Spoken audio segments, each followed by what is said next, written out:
Is your agency leaving nearly 2/3 of your new client acquisition up to chance? If so, you're not alone, but it doesn't have to be that way. According to research from WordStream, 60% of most new agency clients are coming from a channel that you can't directly control, let alone scale. That scary stat is exactly what today's guest is helping agencies avoid by building a portfolio of offers they can use to drive more inbound leads and create a reusable marketing asset that actually pays for itself. Chris DuBois, founder of Dynamic Agency OS, fell into agency life after his military service and then spent years helping grow Lean Labs, a HubSpot Diamond Partner.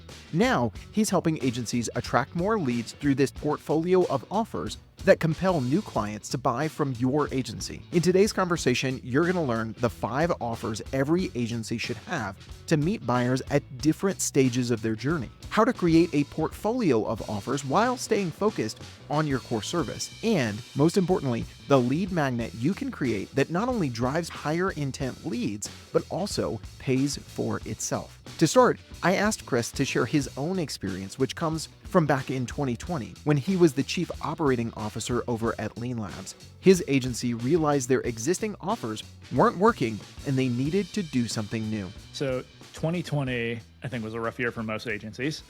And we found ourselves in a situation where our clients, their clients couldn't pay them, right? So to no fault of our own, we had all of our clients needing to pause. And it wasn't all of them, but it was a good portion of our recurring revenue was just gone. And we knew what we were doing was great because they didn't want to just cancel and say, hey, we're done with you. They just said, hey, we need to wait to see what happens here so that we can bring you back. So we started kind of thinking about it. We didn't get to the point where we needed to lay anyone off, but things were getting tight. And so we kind of pulled back and said, okay, well, what does the market need right now that we could deliver at a high level of expertise? And we kind of came to the conclusion, like, none of our clients are going to stop marketing. They're just not using an agency to do it, right? So they're going to figure this out for themselves. More than likely, it's not going to go as well as they think it's going to go. And so we decided to create an accelerator program where you could come in, you pay, whatever the rate is for the program, and then man, it was intense. It was 3 hours a day for 3 days a week, with Fridays being a little catch-up day. And we did that for weeks, but we dove into every aspect of their business that would play into marketing, working the founder's story. How are we going to differentiate you? What is your offer? Like, all of these little details. And then at the end of it, with like the culminating kind of event, was we presented an entire marketing strategy that they could use for the year. Now, obviously, an annual marketing strategy, there's going to be some tweaks and everything going into it, but we're giving them, hey, this is how your sitemap should look. These are the topics that you should explore. Here's keywords that you should try to go after. And just doing that now enabled them to be able to do it in-house and get much better results. But what we found was that, one, we were selling a lot of these because it was a much more reasonable price point. They didn't have to commit to a longer-term engagement. But it was like over 80% of these ended up converting into a longer-term engagement because they realized how much actually goes into marketing, and they wanted us to be able to deliver because we'd built up this trust and showing our expertise throughout the process. And so that was, I think, the first time that I truly understood the power of offers, because 2020 went from potentially being a very rough year for us to being one of our best years revenue-wise on record. Wow, one of the best years on record. That is a fantastic story, man. And I think it illustrates something that we talked about several weeks back with Max Traylor here on the podcast, talking about how agencies are often undervaluing the strategic advice and the consulting that they often do on the front end and don't charge for.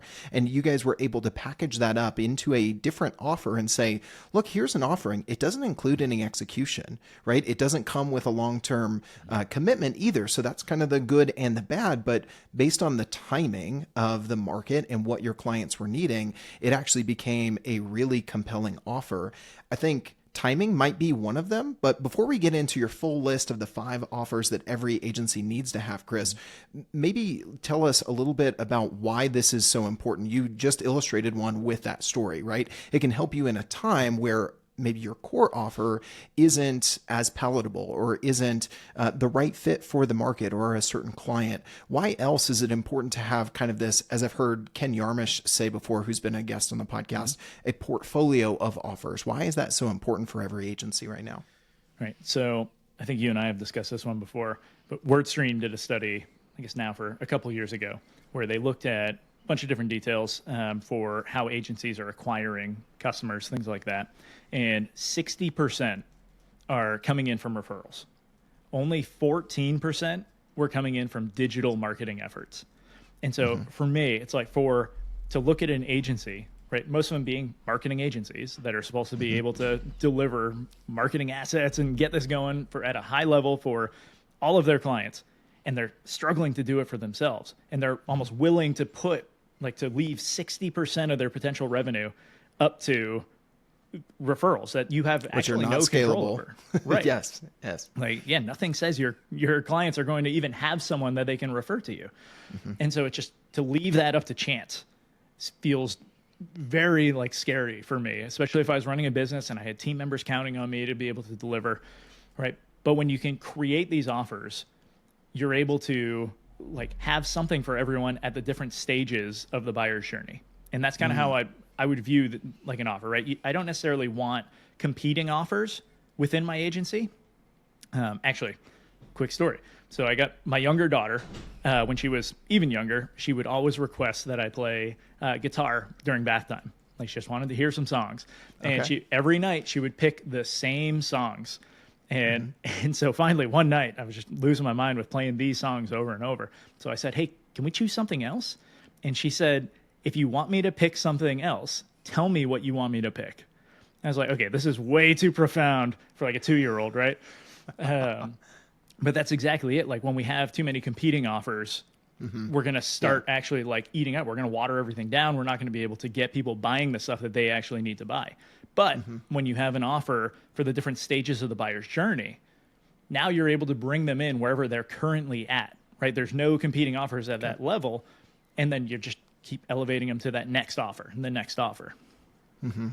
I love that story, man. I'm so glad that you paused to kind of share that because it reminds me, I think there's a danger on both sides as there usually is, right? If you have so many offerings, so many things to offer, then your buyers are like, I don't know what to do. I don't know what to tell you that I want to pick from. It's like if someone is like, Chris, sing a song. It's like, oh, but if someone's like, Chris, tell me your favorite 80s rock song or your favorite country song. I don't know what type of music you listen to, but that's so much easier because now you've kind of put some parameters around it, right? The danger on the other side is that you only have one offer and this is all that we do. And now we're not talking about I think you'll explain this is we're not talking about you need 5 different services. You have to do SEO and LinkedIn ads and all these other things. Cause as we heard from Marketing Max, he was several episodes back, he was able to unlock crazy profit margins by focusing on one channel, one service. So you're not talking about you need to have 5 different services, but this is offerings that are all tied and differently packaged that all tie back to your expertise, your niche. And I guess, so if we're saying this building a portfolio of offers helps you avoid these 2 dangers on both sides, why aren't more agencies doing this already, Chris? So I think there's 2 big reasons. Okay. With the first being that a lot of agencies are focused on the tactical deliverables, right? Let's go back to Max Trailer. Very smart guy. Love talking to Max. He points out that once you start delivering at a tactical level, people are going to remember you at that tactical level. They're going to start dictating what you should be doing in your strategy. But really, the expertise that you get to provide here is you having seen these patterns over and over by being an agency where your clients, if they want to work on their website, right, they can make one test on that homepage and they can't do another test because it's going to interfere with that one. But your team gets to be running tests on every one of your client sites and learning much faster. You get to identify those patterns faster than anyone else. There's no other business environment where you get to do this.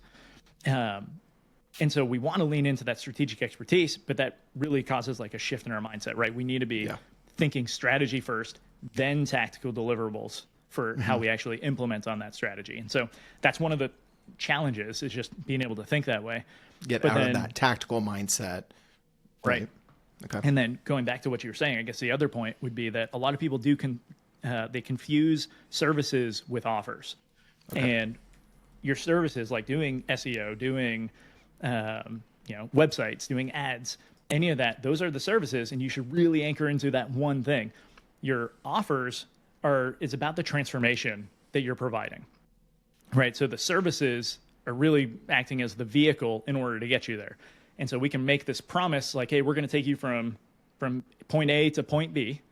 We're going to do it through whatever this service is, right? Yeah. And so there has to be some sort of alignment with that service and the goal, because if their goal is to be crushing it on Facebook, maybe we're not optimizing for SEO, right? Or we're not looking at every web page of your website. And so like there has to be some sort of alignment there, but the services are separate. They're part of your offer in order to make that happen. And that's really hard, I think, for a lot of agencies as well. Because like you lean into your service so hard, right? Like everyone just focuses like, this is what we do. But that really kind of gives you tunnel vision on like, I can only work within this. And you stop thinking of all these other things you can provide the client to create this experience that is just amazing and still gets them that outcome. Mm-hmm.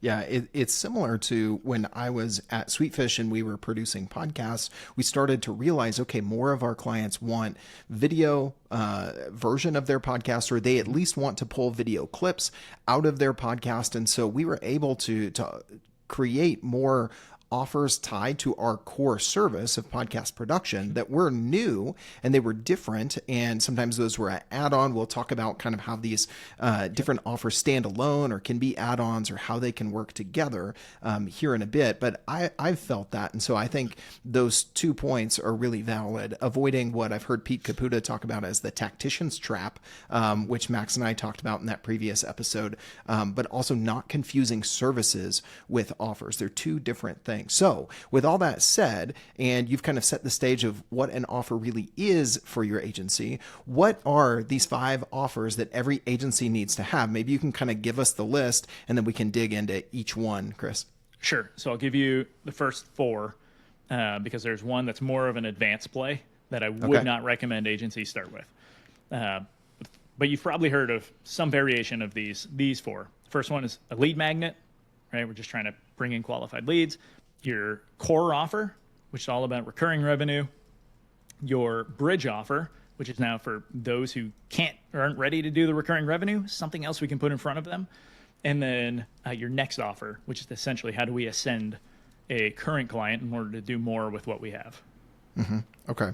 So talk to us about number 1, the lead magnet. For a lot of digital marketing agencies listening to this, they're like, we know what lead magnets are. We create them for our clients all the time. But I think you and I have had enough conversations with enough agency folks to know that they're not actually developing their own lead magnets, right? Why is that? And where's the power here of adding this to their portfolio of offers, as we've been saying? Yeah, I will also add to this, and it might offend someone when they look this up and realize it, that most lead magnets suck, right? They're not like they get stuck in someone's inbox in a folder and they never get opened again.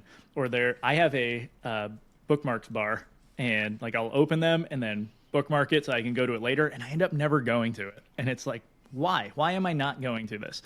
Well, it's because they're not actually quickly solving a problem that I need solved right now.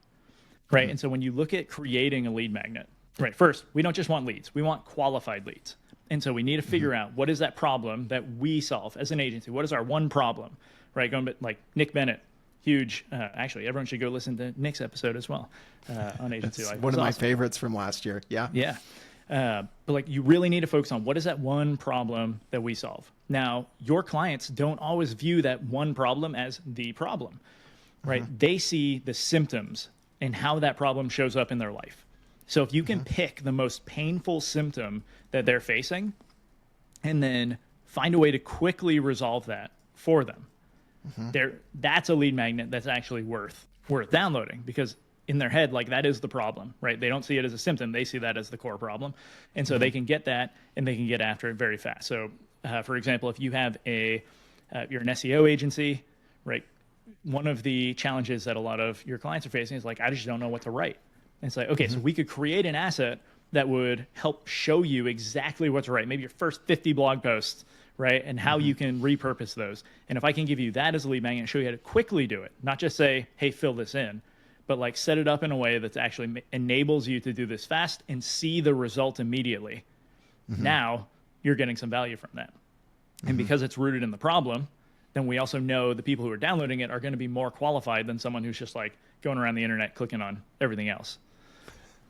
Yeah, and a lot of lead magnets really focus maybe on more research, data, kind of industry trend, ebooks, those sorts of things. And while there's value there, I mean, we've had people tell us here at teamwork.com, because we put out this podcast every other week and we've done research on agencies. Last year, we did our State of Agency Operations report with over 500 agencies contributing, that hey, we have this perception that you guys understand the agency business model. I literally heard that on a sales call recording a week or two ago. And so that's valuable. However, I like what you're saying here, in where a lot of lead magnets either suck or there's room for adding a different sort of lead magnet that quickly solves a problem.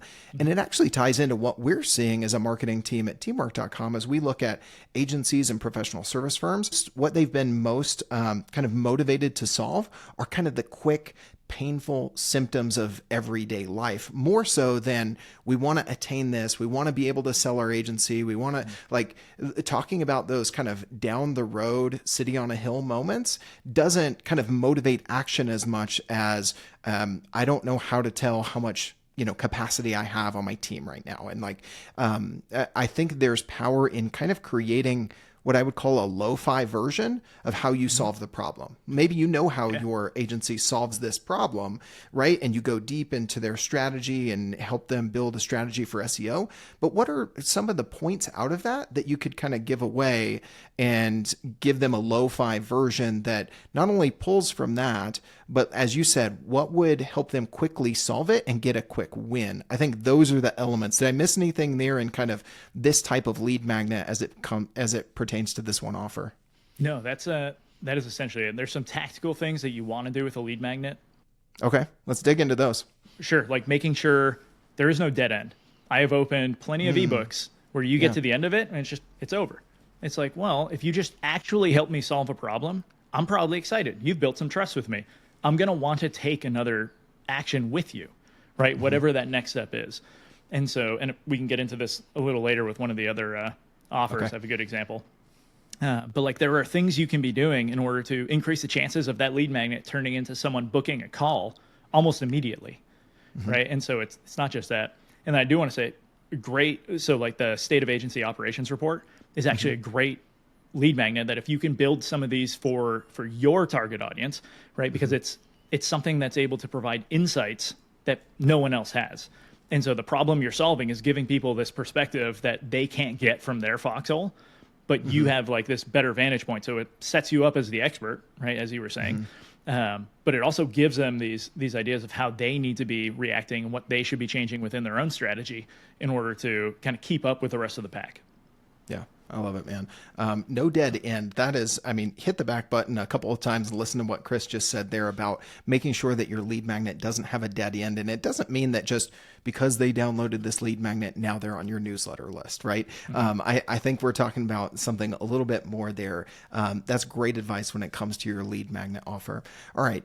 Number 2 on your list, I think, was your core offer, right? Yep. And so this should be pretty straightforward for folks, but talk us through this one on the list of 5. Sure. So your core offer needs to be entirely about recurring revenue, right? If recurring revenue outpaces recurring expenses, your business wins, right? For some reason, that's neglected by a lot of companies. It's such a simple formula. So, but we want to find that recurring revenue. And so in order to do this, right, you need to be able to identify what are those things that I can be doing every month for my client that provides value and helps them get towards that transformation that we're working towards, right? This is probably more so where your services are going to come in to like the major offer play because they're that vehicle to get them there. Now, I would recommend leading with the strategy as like a project baked into your recurring like process here. And so if it's a website project, right, that's coming in, you're going into that website project saying, hey, we're going to make every website, right, as a guess. Like we're experts. We've seen this before. So we know exactly what to pull and what guess is the most educated in order to get you the best results. But it's a guess. Once a market gets this, it could completely flop. So what we recommend, and maybe you don't tell them it could completely flop, right? But what we recommend is actually doing like ongoing work on your website. Let's do CRO. Let's go through your site, find out what's working so that we can give you this 90% solution, but we're going to take it up to 100% by continuously refining rather than you waiting for 3 years and then building a new website, right? And potentially wasting all that money. And so now your part of that project is baked in like this recurring offer where they're going in kind of knowing, okay, there's more on the back end so that we can really refine this and make it happen. I think that's so important to talk about with your core offer, because I think we've seen a lot more agencies move to a retainer or a recurring revenue model. It's the reason that we built in retainer budgets into our platform, because a lot of our agencies who are on teamwork.com said, hey, we're not really looking at a project by project budget. More often than not, we're looking at a retainer and we want to manage that on a month-to-month basis. But at the same time, it's really important not to get caught in that tactician's trap that our core offer, right, is just about delivering and executing. There's project work within that is strategic in nature, that is either doing the investigation and building the strategy before you execute, and also the refinement of the strategy, the testing, the optimizing, those sorts of things. And so if you're not framing those right in your core offer, then again, you could kind of be looked at as the lowest common denominator of, Chris and his team are the ones who, write the latest blog post, right? Exactly. And I would actually recommend looking at quarterly strategies for whatever you're doing within that quarter, so that you're continuously coming back to the strategy piece to reminding them, hey, we're executing on this. That also really helps when you get into like scope creep and everything, because you can come in and say, no, this is the strategy that we said we were going to play out over the next 90 days. So we're going to stick to this, right? For the next quarter, let's add all of that in. But if it's not going to contribute to this very specific strategy that we've set out to do, we don't want to do it. And so it kind of gives you some buffer within there to have those hard conversations later when the client starts asking for more things that you're not going to do. That's a great point for, I think, 2 reasons. One, the marketing teams you're working with are likely doing quarterly planning, not only from a budgeting perspective, right, but from a planning perspective. So if you're aligning the way that you assess and deliver that strategic advice to their quarterly rhythm, you're going to be, set up really well. And 2, what you said there about scope creep, it allows you to say no to stuff, not because that's not in the scope, because even if you're good at having those conversations, your client can be like, yeah, but it's not that big a deal. It's just this. But you're actually saying, no, we shouldn't do that, because it doesn't align to the strategy. Not, I can't do that for you because it's not in your contract, or I can't do that because it's going to take me an extra hour. It's, we shouldn't do that together. And again, that changes the dynamic, and that changes the perception of you as the agency, as that strategic partner, as opposed to that tactical delivery person. All right. So we've got lead magnet was number 1, core offer number 2. I've been really interested to hear what the bridge offer and the next offer are before we get into the super secret one, number 5, that you said is maybe folks aren't ready for, but I'm betting we'll pack some punch if you really nail these first 4. But before we get to that, let's talk about the bridge offer. What the heck is a bridge offer, Chris? Sure. So not everyone coming to you is going to be ready for a longer term engagement, right? Simple as that. Some people are specifically looking for a project, and that's what's going to get them through. And so if you are a web shop, it might just be that web project. But when you go in and you start working on this project, you're delivering at such a high level of expertise that you're kind of proving out that they should bring you in to do all of this work afterwards, right? It could just be a strategy coming into, hey, I'm going to do your ad strategy. I'm going to do your SEO strategy, right? And they pay you for that engagement. Do not pack that into a proposal and send over everything you're doing. There are some people that are just going to run away with what you told them to do. I don't know why. Those are not good people, but they exist. I would recommend they pay you for that expertise, because that's why you're here. But the bridge offer is really just to bridge that gap between someone not being ready to buy for your longer term engagement and then getting them into a recurring revenue model.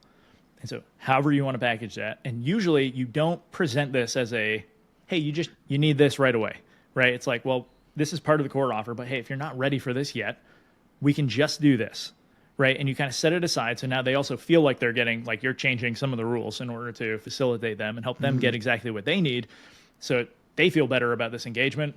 And it's not something that you can just put up on your site and have everybody getting. Like if you do just want to deliver some one-off web projects, feel free. Like you can do the, like I'm not telling anyone not to, if that's a core driver of your revenue, awesome. But for those, be looking at how do I turn that into a recurring revenue through my core offer, because it's only going to help you long term. But yeah, that bridge offer exists primarily to just bridge the gap between someone not being ready to buy and turning them into a continuous client. Okay, so two things I heard you say about the bridge offer, Chris. One, you should anchor with the core offer first so that it's like, hey, maybe you're not ready for this, either the financial investment or the length of time commitment or something like that. So it feels like, one, like you said, you're bending the rules for them. And two, just the price anchoring of, okay, I could spend $100,000 here or this $5,000 project. Suddenly that $5,000 project doesn't seem like so much. And two, the other thing you recommended is not necessarily marketing the bridge offer out there on your website, those sorts of things. Am I getting those two right? And anything else you would add to the context of building and showing that bridge offer to clients? Yeah, no, both of those are right. With the reason you don't necessarily want to present it as an offer is again because it competes with your core offer. And so if someone sees, oh, I can just do, if I can just get this bridge offer, yeah, I'm just going to do that. But they don't realize that what they actually need is that ongoing work afterwards, right? The reason most companies will do a web rebuild every other year or something, and they don't do the continuous work to just keep fixing this site that they have. And so it's like they just don't know what they don't know. And so if you present them the option of doing what they've always done, they're probably going to take it, right? That's the status quo. And that's one of your biggest enemies as an agency is getting someone to do something different and working with you.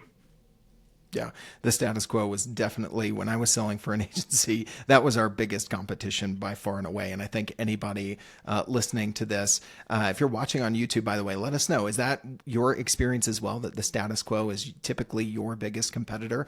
Drop a comment and let Chris and I know. All right, so we've got the lead magnet, the core offer, the bridge offer, which makes a ton of sense. I thought I knew where you were going with bridge offer, but I'm not really sure where you're going with the quote unquote next offer that's 4 on your list. So unpack that one for us. Yeah, you'll get it. It's very aptly named. It is essentially, what are we doing to ascend our client to that next level, right? Okay. When someone's been a client with you for however long, it doesn't matter. Time frame, irrelevant. Once you help them make that first transformation, right, that you promised with your core offer, now you need to be looking at what's next. And so whenever you have someone reaching, let's say they're at level 2 now, right? Now we can start designing our next offer for level 3. But we don't want to start looking at level 3 if everybody's still at level 1. We're just looking at the next offer for like, what does that look like? And I think Russell Brunson calls it like the value ladder, right? You're always offering like the next thing. And it doesn't necessarily have to be just an increase in services, though that's also often what it's going to look like, right? We're going to do more of what we've done on some level with some minor tweaks. Actually, I had a chat with an agency earlier this week where they weren't sure how to actually have that conversation with like moving someone. And so this might be helpful for the audience. They're an ad agency and they had successfully, right, achieved all of the goals that they had initially set out, but now they needed to start charging more if they were going to get any better results. And so the way we can frame that conversation is by saying, hey, look, you came to us with a very specific problem set, right? We said we were going to deliver this. We did it. We've achieved it. And now we're crushing it at this level. But it's the curse of the Red Queen, right? What worked yesterday will not work tomorrow. And right now you have a different problem set. Like you've grown to the point where now we're not even looking at the same problem. So in order for us to be able to actually deliver on this problem, we need to increase the engagement and do a couple things differently. That's going to cost some more money, right? You're going to get all of these other things. But like, if we really want to hit that next level, we have to be able to, to do this together. And just reframing it like that and showing them, anchoring here to, we were successful with you once, right? Like we got you those results. We can do it now at a bigger level. Like you can trust us, especially with ads, right? It's super easy to show the ROI. Like the numbers work in your favor if you're doing everything right. And so having that conversation now makes it just much easier to elevate them to that next level. The other thing I was thinking about as you were talking there, Chris, I kind of wrote down not just an increase in services, because I think that that's important for folks to remember. The next offer isn't just increasing their ad budget from, whatever, 50,000 a month to 75,000 a month, especially if you're an ad agency listening to this. Like, so many clients are just right now, I think, talking about, my ad agency is just incentivized to have me spend more. And that is a whole conversation around how you price and that sort of stuff for that particular type of agency. But I think that line stood out to me, not just an increase in services for your quote unquote next offer, because I've experienced this. We were talking about a little bit earlier when I was selling for Sweetfish. Our core offer was podcast production. It was broken into kind of strategy up front, as we were talking about earlier. What's your launch plan? How do you get your show started? What do you name your show? All those sorts of things. And then to a recurring revenue model of ongoing production. We're going to produce this many episodes and this much content out of it, right? But there were a couple ways we started to create next offers. Well, okay, you got through what you didn't know what you needed to do to launch a show. You just thought, we need to start a podcast, but you don't have a strategy behind it. So we helped you build that. All right, how are we going to maintain a podcast and see results? Okay, we handled that. But now we need to look at how are we going to grow the audience? How are we going to do promo swaps with other podcasts? How are we going to repurpose more for social? How are we going to package up some of the insights and turn that into original research? Those sorts of things that were still, again, our core service, but they were a different offer that wasn't just, let's take you from a weekly podcast to a daily podcast and do more of the same. So if it's helpful for anyone listening to this, those are a few other examples of what that next offer might look like for you. Right. Actually, I want to go back. I think Marketing Max. Yep. I think we talked in this episode, but so ad agency, right? Focus on the one service. Well, kind of. They did Google and Facebook, Facebook, but tied together in, one marketing motion. Right. Yep. But so let's just take that as like a framing. If someone comes in with a problem, hey, we're going to do Google ads and we're going to get a bunch of people into your website, right? And we're going to increase your awareness by this much. We're do all of these different things. Get people to download these offers on this landing page. And then that next offer could be, hey, now we're going to start adding in Facebook ads, right? So it's still within our kind of the problem set. It's still something that we're experts in, but it's like another service that we're adding in there. And the reason I wanted to bring up Max for this one, a lot of Maxes in this episode. Yeah. Is that the way he structured his offer was, hey, we're not going to increase our management fees with your ad spend. And so now the perceived likelihood of achievement for that individual, right, who's buying this gets to say, oh, well, you're incentivized to keep me as a client, not to get me to spend more. And so you want to see me successful, at the level that I'm at now. And so this is just a great way to kind of frame that. The offer was not the services, right? The offer was, hey, we're going to get you this result. We're going to do it with the vehicle being ads. And now we're going to add these other things in here, including this almost guarantee that that's kind of how it feels.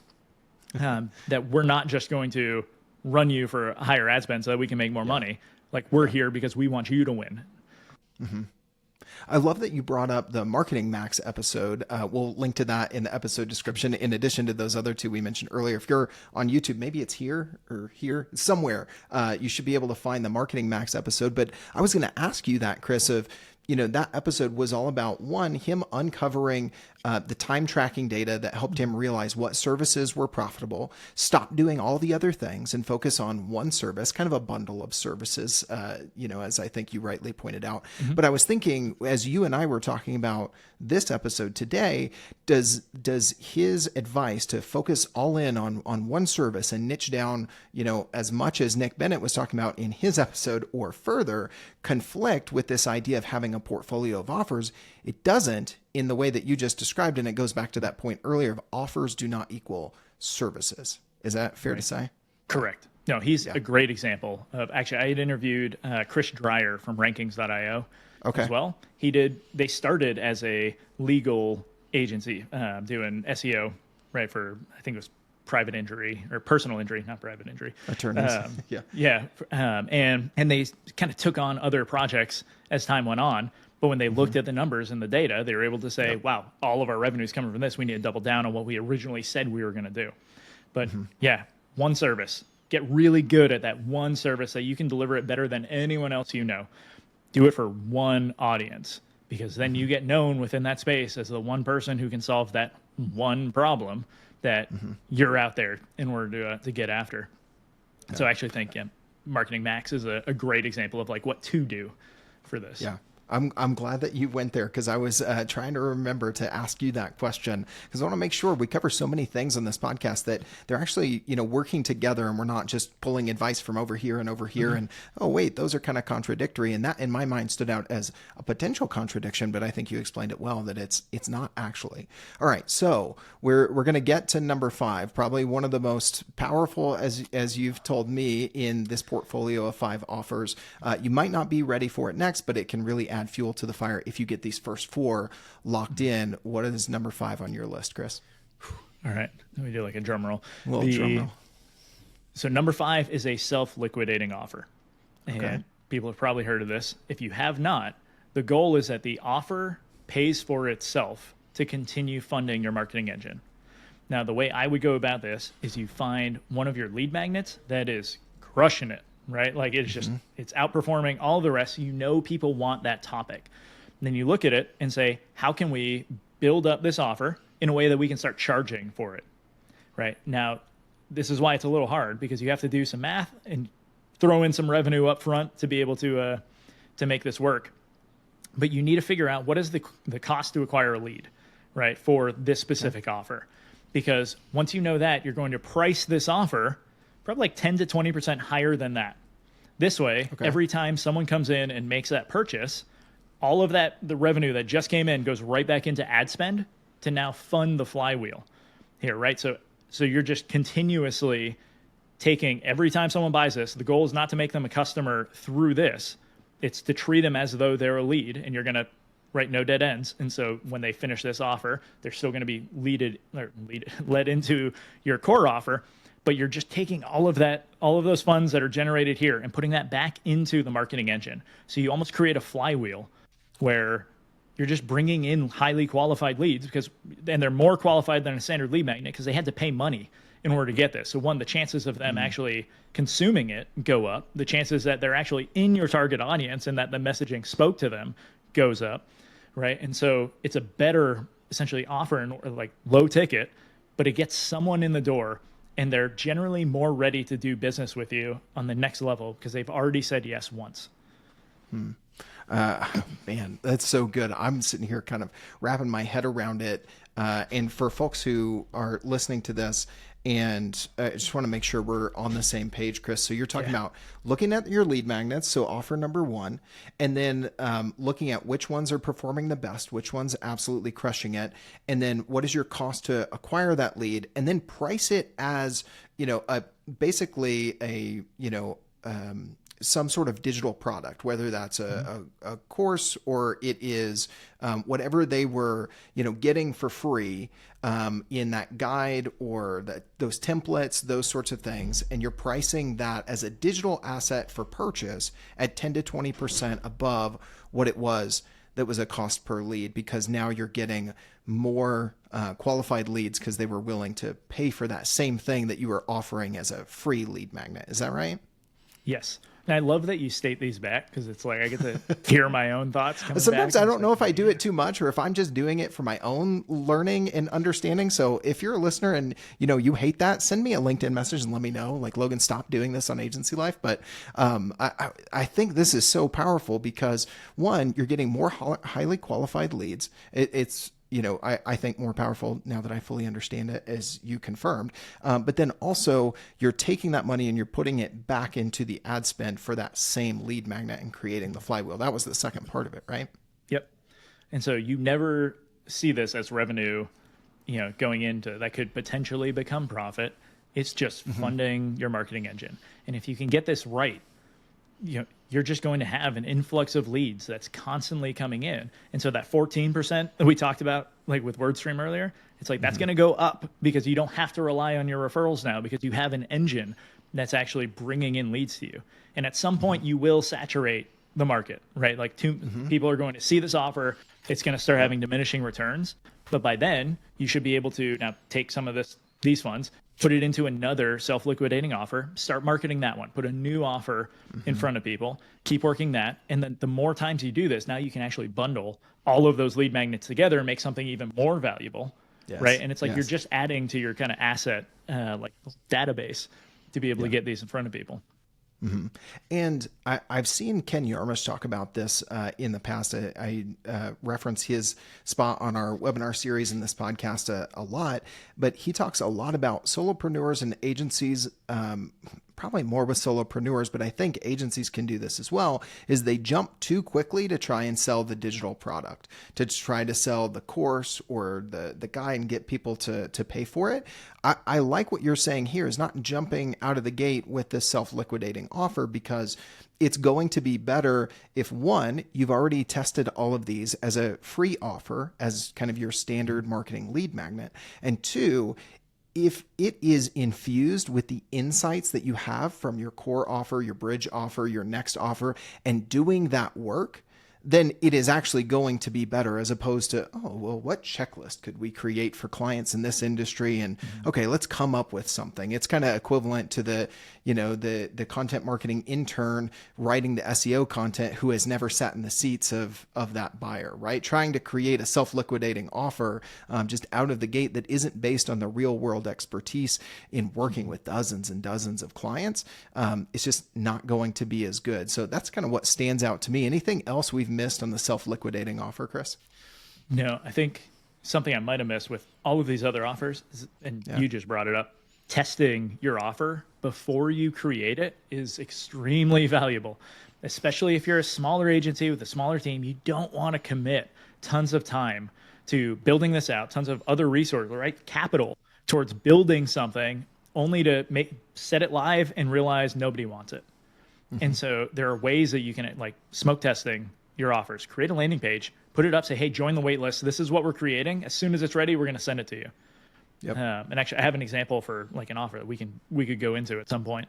But like, there's no reason that you can't do that. You're being honest about, hey, we're thinking about creating this. If you want it, join. The more people that join that wait list, the more validated you are in order to know this is something I should actually commit time into developing. I love that, man. Let's jump straight into that example then, as Sure. it's fresh in people's mind, talking about how to test your offers. Because I think this is something that, there might be a lot of agency folks thinking about this. Yes, we know we do testing, we do experimentation, we do performance marketing for our clients, but they're often not doing it for themselves. So let's kind of walk through this so that the cobbler's kids can have some dang shoes, man. Sure. So, okay, if you go to snapoffersystem.com, this was purely a test. A couple of weeks ago, I did a presentation with Carl Sakis to one of his like Q&A groups. And I was essentially teaching them how we can build an offer and actually test this out. So I use this as an example. This is not an offer that's actually live, right? But if you go to the page, you'll see how this can actually work, right? It took me maybe 30, 45 minutes to work through this page, get all the copy, and just make it feel like an enticing offer. So now we have that one page. The next step for that is you fill out the form to get on the wait list, and you go to a thank you page so that no one here has to fill out the form. Go to snapoffersystem.com/#thank-you. Sorry, it's confusing. I wasn't planning on bringing it up like that. But then you can skip the form, right? So you don't actually have to sign up for anything. On that thank you page, it's congratulations at the top, and then there's a video. And this is where the real power of doing like a lead magnet like this and still testing your offer. Because one, people can fill out that form. I can know if they're actually engaged and they want this. But at the same time, right, now I have a dead end because there's nothing that they can do with this offer because it doesn't exist yet. So instead, I send them to a thank you page that has a video that says, hey, thanks for filling this out, right? They're filling out that form. We're going to get you this offer. It's going to be great. This is who I am. This is why you should be listening to me right now. And now let me talk to you about everything you're going to get in this offer and really like build that excitement for them. So they're ready for it. They want to see this come in. But then you bring in that like, hey, this is a lead magnet, right? We're only solving a symptom. And so if you are only solving for this one thing and you're missing X, Y, and Z, you're actually leaving a huge issue out there. And so what you really need is like this holistic picture of your business, and you need to be able to address all of these things. Otherwise, you're not going to get the results that you're looking for. If you're interested, you can grab some time with me. My calendar link is below, right? Book some time. We can talk through all those things while you're waiting for the list. You'll still get the offer as soon as it's ready, right? But we can start talking about this stuff now. And so now I've created this landing page for a fake offer to just test it out. But at the same time, if someone says, yes, I want that, there's a chance that they can book and actually get now on my calendar for my core offer, which I just gave them like a brief run through. And so even before that lead magnet is ready, it could potentially be driving leads into my core offer. And what's even better about this, you're killing two birds with one stone, right there, man. Exactly. And two that are kind of tough to nail down at times. Yeah. And what's kind of validating for me for like doing this is a fake, like, I mean, I thought through like, what would something exciting be for like an offer around this, right? But I spent 30 to 45 minutes doing this. Everyone that has gone to this page so far has been in a presentation where I have said, it's not real, and given them the thank you page link so they don't have to fill out the form. But people are still filling out the form because they want that offer. And when I email them to be like, hey, just to clarify, like, this is a test, right? It's a very meta experience for you. Yeah. Do you want to talk about this? Offers that isn't real yet. Right. But they want the offer. They're like, well, I figured if you have this as a test and you see enough people saying, hey, I want this, you'll actually go create it. And so now I'm actually building up validation for this fake offer that I created that people actually do want. And so it's giving me insights into, okay, where's the market, actually feeling like, we need to move with some of the stuff that we're providing. Yeah, it allows you to test the offer before you build out the lead magnet. It is funneling leads to you that hadn't hit that dead end. I love that you came back to that, because that was one of those of like, I want to give people a practical example of that, and you hit the nail on the head there. And the third thing that it does is it creates a little bit of FOMO, right? Instead of, hey, here's this thing, it's here's the wait list, and people hear wait list or pre-order, and there's something different psychologically and emotionally that I think a lot of us as especially marketing agencies listening to this can identify, like, we talk to our clients about, that sort of stuff, creating some FOMO with your social content or whatever. It can happen with wait lists and offers as well. So it really does all three of those things in testing this way. We'll put the link to snapoffersystem.com as well as the direct thank you page, so it's easy for you. You don't have to go back and type out the way Chris put it there. We'll make it easy for everybody. I got your back, Chris, and put it in the episode description. Well, Chris, before we kind of get to our final two segments, I want to have you share with folks, where could they get started? How could they start to look internally at maybe what they already have with these offers, and maybe involve their team with some questions around what do we have? What should we build for these offers, whether it's their lead magnet, their updating their core offer, which they probably have to a degree. Maybe it's not recurring revenue yet, as well as their bridge next, and then eventually the self-liquidating offer. Sure. So most of the agencies that I talk to do have offers, right? They're bringing in revenue. So you have to have some sort of offer. But normally it's tied almost purely into their service. And so it's, hey, we're going to do 8 blog posts a month. We're going to do 16 blog posts a month, right? It's just, this is what we're going to give you, right? It's not about the transformation that we're going to take you through. And so the first thing I would do is figure out what is that service that you do want to anchor to as that vehicle, right? It needs to be impactful. It needs to be profitable, and it has to be something you actually enjoy doing, because that's where the root of your work is going to come from. The next thing is figure out what that problem that you solve is, right? Generally, so marketing agencies, this doesn't have to be like overcomplicated. Your goal is to get people, like, build awareness for your brands, right? Like that's what we're doing with marketing. We're trying to change beliefs so that people are inspired to take action and talk to sales. Generally, that's what we're doing. But you can niche into like a more specific problem through that. And again, just go listen to Nick Bennett. He says it more eloquently than I do. It's here on the video somewhere up here in one of the corners. Go for it. But so once you know the service, right, the problem, and then you have the industry, because that industry does give you a lens through which to view that problem, right? If you're someone who works with HR teams, HR team for a manufacturing company versus a tech company are talking completely different, right? So like you want that lens so that you can actually bring it, even if your solution can help both, We want to Yeah, really exactly. anchor I mean, into we think about that at teamwork.com because we really see ourselves as a platform for managing client work. And that can look very differently. There are all types of B2B professional service firms that handle clients, that do client projects, and that's agencies, but it's also IT service firms. It's also architecture and engineering firms. But there's a reason that this show isn't professional services life. Right? It's agency life, but then we can repurpose some of that content that speaks to those different personas and, tailor it for them. Same thing with your offers and with your lead magnets, right? Right. So from there, I would start with your core offer because that's everything else branches out from there, right? So start with the core offer, really nail what that looks like. And then I would look at your lead gen source to get those lead magnets in because the next step of your lead magnet is your core offer. And so you want to be able to logically give them that next step. But as you're working through each of these offers, you want to identify your active and passive additions that you can be adding in. So an active addition would be something like man hours, right? Something like very physical that you're giving them. The passive is like leveraged points that you have. So say you're using SEMrush in order to do keyword research, and you're providing 20 keywords that you want to just monitor over time. It doesn't take you any more effort in order to do 50 keywords, right? But it's an easy, 50 definitely sounds better than 20. And so so if you can be defining those things within your offer to be able to provide, now you can make something feel more valuable for them without needing to add a bunch of man hours in order to make this work. Then once you have that, test it, do the smoke test, like the exact example that I showed you. Test your offers. It is really hard to test a core offer because that's kind of what you're doing, right? It's your main thing.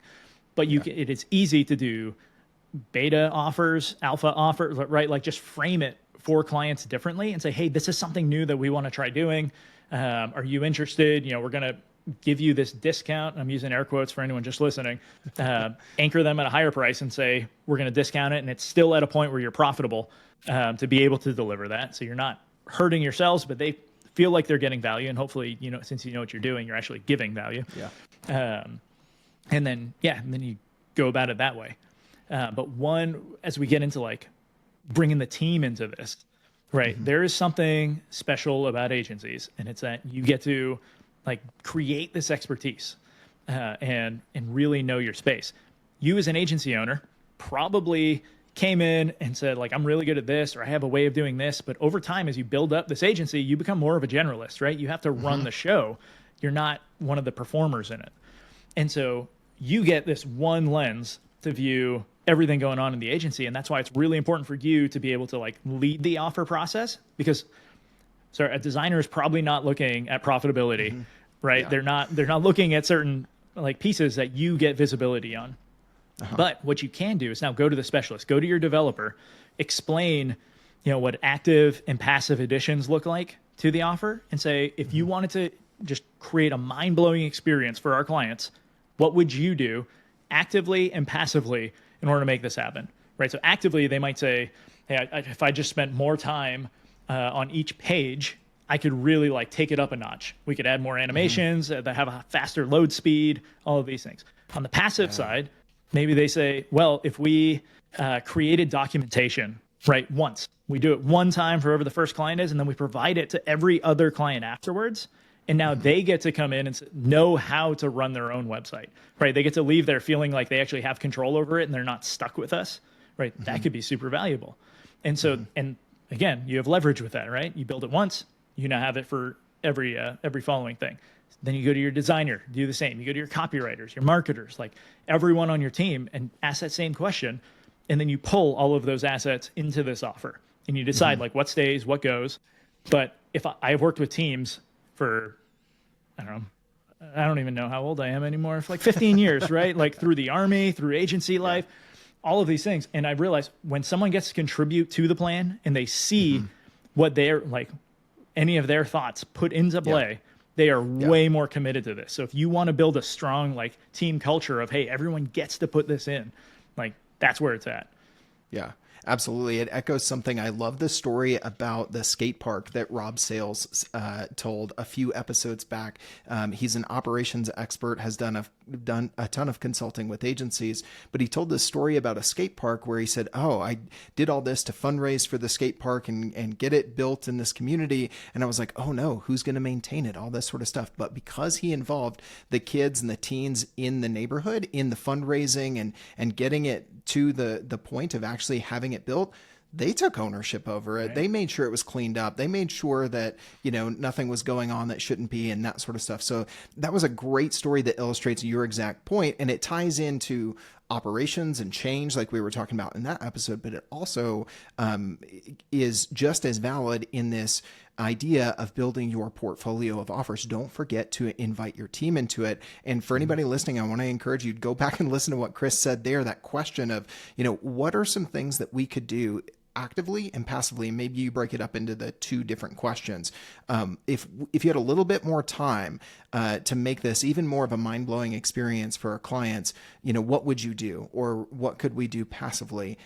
He said it better, which is why I'm saying back up and go listen to him. I love it, man. This has been one of my favorite conversations lately on the show. I think there's so much that agencies can do here, and I completely agree with you. There's something special about agencies in the expertise that you get to develop in working with clients, even if you are super niched into a specific industry, which both you and I would agree that's best for agencies, is to niche down in some form or fashion. That's a different conversation. But because of that, you still get a lot of varied experience, even within one industry, to really build that expertise and see what works and what doesn't and what's changing. And you have that lens that can help you build these sorts of offers. All right. With all that said, Chris, now that I'm raving about this conversation, we want to make some time for our final two segments, as we always do. Yeah. So I'm going to hit you with our fast five. Number one is always interesting to see where people would go with it. Your business today, if someone gave you an extra $10K a month, extra $120K a year, how do you think you'd use those extra funds in the business right now? Probably with a self-liquidating offer. Use that to fund the offer, and now it's going to keep bringing more revenue coming back. All right. And if I was an agency, I would break it down a little further and turn it into a competition within teams. Break them into teams, break everyone into teams, right? Say we got 10K. All right, we got 4 teams. Everyone gets $2,500. Create the best offer you can as essentially a lead magnet, right? That we're just elevating. Create it. Whichever ones perform the best after this much time, we're going to anchor you now we'll take those top 2. We're going to pitch you guys up with $5,000 each. And hopefully by then they all have the cycles going, and you just created a bundle of essentially 4 offers, right, for your agency. It's like, yeah.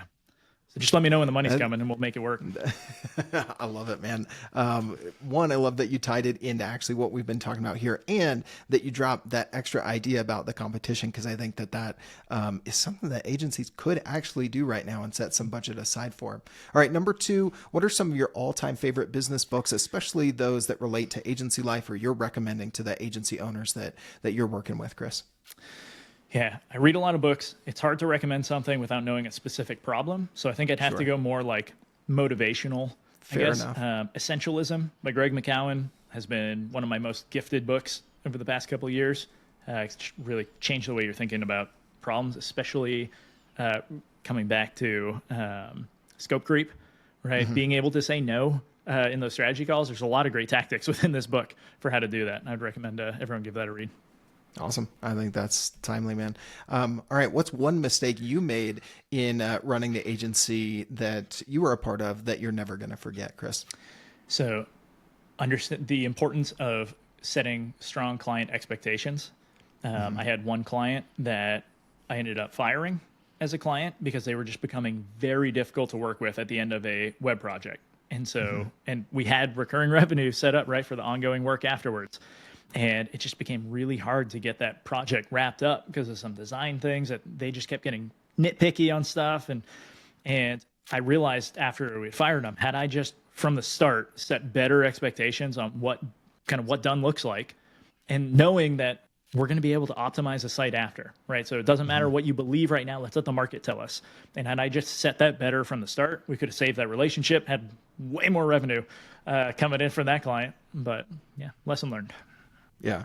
I think I'm probably going to paraphrase, but Jason Swank, who was on the previous episode, in case you missed that one, he mentioned something similar, I think, in this segment of his episode, talking about, there are no bad clients, there are only bad prospects. And it's your job not to let those, bad fit prospects, and we're not saying people are bad or pointing the finger at them, at their moral character, but they might not be the right fit for your agency. So I think there's a reason that our, I think we can call it viral at this point, viral video, the movie trailer for The Client. If you haven't seen that, we'll put that in the episode description if you want a good 2-minute laugh after you finish listening to Chris and I. There's a reason that struck a nerve, because people are used to dealing with clients that are doing those clienty things, but oftentimes you can't avoid that by not letting them in the door, and setting better expectations when you do.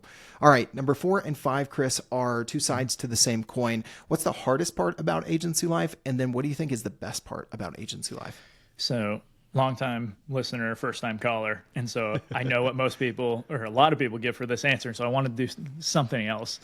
I think the hardest part is probably lead generation, right? Otherwise, we wouldn't see so many agencies struggling with that. The good news is that if you get the right offers in the door, it does become easier. You just have to be able to figure out what is that offer. But yeah, definitely is a struggle. The best part, though, is that you can rapidly become a master of something. There is no other profession where you can go in and just truly spend all of your time getting really good at that one thing because of the sheer number of reps that you can get. I had a first sergeant in the Army. He used to say there's 2 things to learn something fast: blunt force trauma and repetition. And generally, we want to avoid the blunt force trauma, right? Agencies give you that repetition just by the nature of their existence. And it is an awesome opportunity that I think it goes underappreciated. I think that quote's going to stick with me for a while, man. All right. Last question for you, Chris. Who is it that you want to shout out here in our Good Shout that has really impacted your journey in and through agency life, my friend? There's a lot of people. Like, there's nothing that I have done on my own that's super worthy. But Kevin Barber, founder of Lean Labs, for taking a chance on me when I started working like as a marketer and then worked up the ranks at Lean Labs. Miles Ukoma, he and I just have a great relationship. He's a web designer / developer who started Sprocket Rocket. You guys should check that out. But he and I just keep in touch and bounce all these ideas off each other. And it's really empowering to know, like, oh, you have some good ideas here and we can help kind of build that up.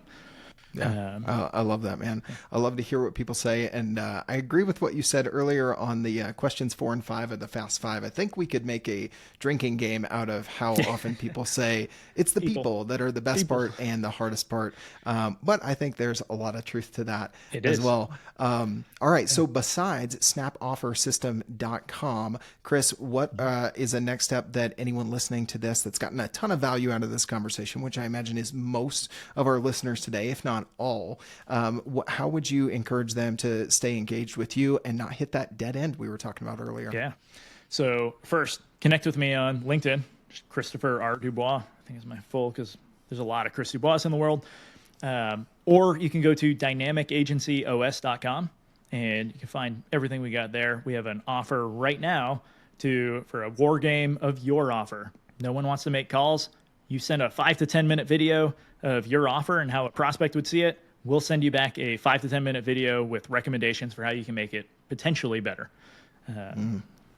I love it, man. That's fantastic. Well, Chris, it has been a pleasure getting to know you as we both serve the agency community. And I'm glad that we finally converted you from a listener to a caller. Thanks so much for being our guest today. This was a fantastic conversation, man. Awesome. Thanks for having me. This was a lot of fun.